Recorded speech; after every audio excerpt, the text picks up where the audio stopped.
ఎప్పటిలాగానే మనకు ఈరోజు కూడా ఆవుల డ్యూటీ అయితే పడ్డది. హలో మామ, నేను మీ పల్లెటూరు కుర్రాడు. Welcome to my vlogs. ఎప్పట్లాగానే మళ్ళీ ఈరోజు కూడా మనం ఆవుల్ని తోలుకొని ఉలవలో మేపడానికి అయితే తోలుకొచ్చాము. నువ్వేంటి బ్రో ఎప్పుడు చూసిన ఆవుల్ని ఉలవలోనే మేపుతూ ఉంటావని మీరు అనుకోవచ్చు. ఆవుల్ని ఎందుకు ఉలవలో మేపుతుంటా అంటే, మా ఊరి సైడ్ అయితే బీడు భూములు అయితే లేవు. అందరూ పంట పొలాలు అయితే పెట్టేశారు. అందుకనేసి నేనైతే ఉలవలో అయితే మేపుతుంటాను ఆవుల్ని. మీ సైడ్ కూడా బీడు భూములు ఉన్నాయో, లేదా మీ సైడ్ కూడా ఇలా పొద్దుతిరుగుడు పెట్టారో కామెంట్ అయితే చేసేయండి కామెంట్ బాక్స్లో. అలా కొద్దిసేపు ఆవుల్ని అయితే మేపుకొనేసి నేనైతే ఇంటికైతే రిటర్న్ అయితే బయలుదేరేసాను. నేనైతే ఇంటికైతే రాగానే మళ్ళీ వాటికి గడ్డి అయితే వేసి ఆవుల్ని అయితే కట్టేశాను. అవి తింటూ ఉన్నాయి.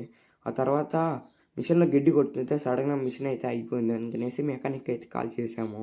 మెకానిక్ వచ్చి మిషన్ అయితే రెడీ అయితే చేసేసాడు.